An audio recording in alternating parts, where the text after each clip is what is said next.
What is up, you guys? Welcome back to my channel. Thank you so much for being here. If you are new here, please make sure you go ahead, slap that like button because it helps support the channel.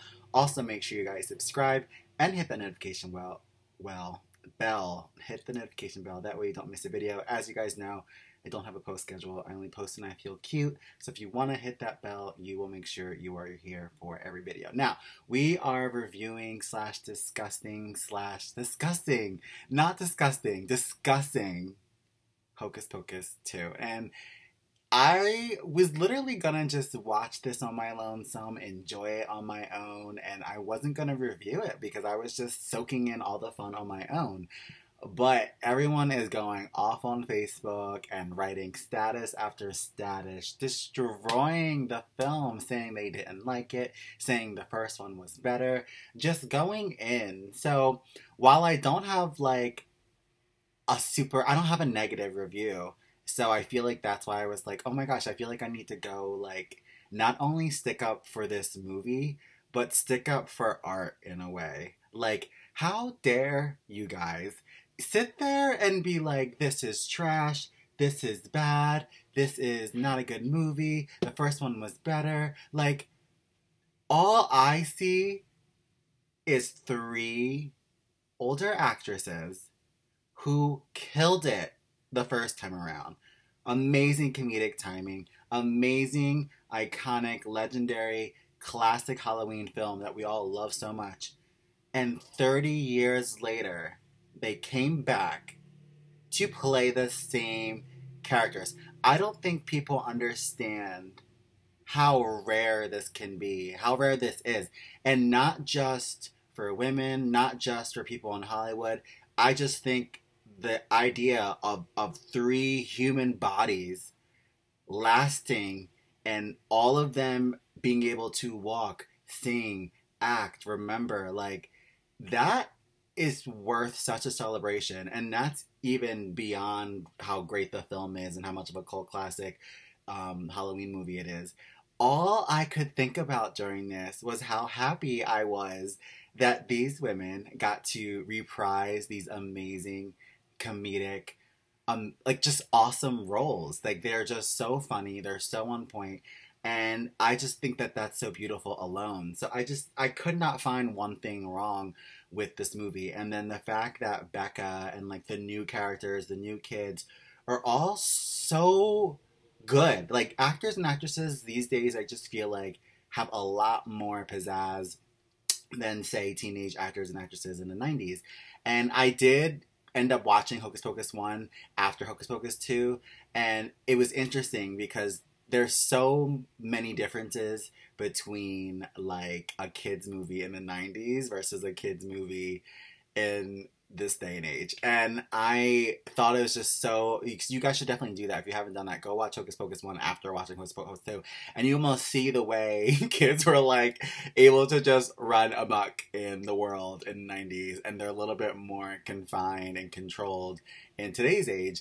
And I just thought that was interesting. But I just thought it was such a good movie, such a great, like, refreshing, nostalgic path. And I don't know where the hatred or where, like, the anger came from for people. I don't know what they expected. If they expected, like, this huge blockbuster film, it didn't feel like it was. It, like, was to me, though, because I just feel like, I'm not trying to say, like, oh my gosh, like, I know movies, I know this, and that. But I'm just looking at every little thing. Like, even just the details of her magic, so much more intense. The sound quality of, like, when a body throws against the wall after the magic hits, so much more intense. The makeup, the costumes, so much more intense. The acting, so much more intense. If you're a fan of Hocus Pocus and you're a fan of movies in general, just to see something that you saw 30 years ago amplified and blown up and taken to another level, that is exciting. And then you stack that on top of the fact, like I said earlier, that three human beings were able to do one thing 30 years ago and still are blessed enough to still be able to do that 30 years later together. Like, no one was missing. None of the three of the Sanders sisters passed away. Like, how sad it would have been if we all, as we know, wanted this sequel for so long. And I think, you know, in so many ways, I feel like that's why it was made. because we begged for this. We wanted the sequel so bad. People were making up posters. Like, that's how social media is. That's where a lot of the world, Hollywood, and everyone's getting their ideas these days, because people were making up posters. I remember there were like fake Hocus Pocus 2 posters for years. And those posters would go and get shared on Facebook over and over again, and they were going viral and get millions of likes. So I think that's like kind of what gave Disney the idea, like, oh, like people really want this, like we should probably do this movie, like we want some of them likes, we want that coin. You know how Disney is, they want the coin. So I feel like they saw an opportunity.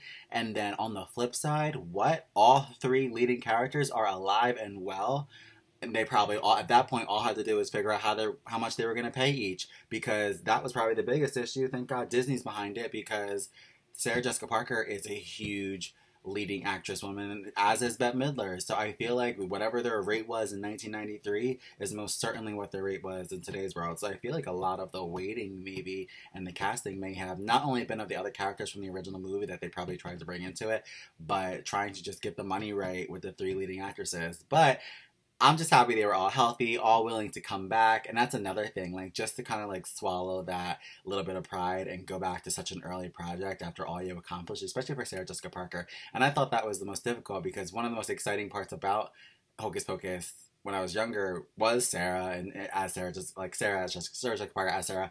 And it was so funny. She was so funny. She's like one of my favorite characters.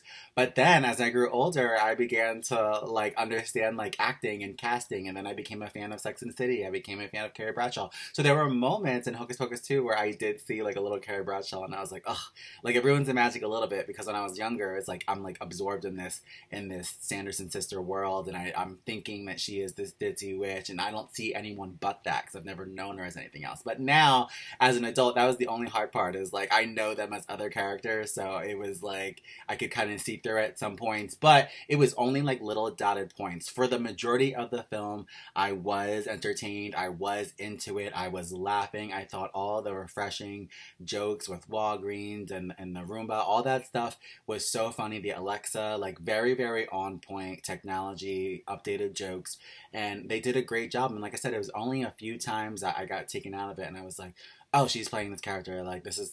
I thought it was Carrie Bradshaw for a second, and that's only because of how much Sex and the City I've watched. So if it wasn't for that, I would have been more into the story. But either way, amazing. Also, we got the little prequel in the beginning with the kids. That was cute. We love to find out more about them. There's nothing more exciting than not only continuing the story, but just getting a little bit more backstory on them. So that was also exciting, and it just wrapped into a great film. And Becca, who played the lead teenage girl, absolutely amazing. I love the twist of her. Ooh, spoiler alert if you didn't see it. I love the twist of her being a witch at the end. I thought that was iconic. I almost wanted more. Like, I almost want another movie or a TV series just on her. And that just goes to say how well of an actress is the woman that played Becca, because I literally wanted more. Like when it was over, if there was another episode to play, I would have played it, because I wanted to know more about her controlling her powers. I wanted to know more about her life.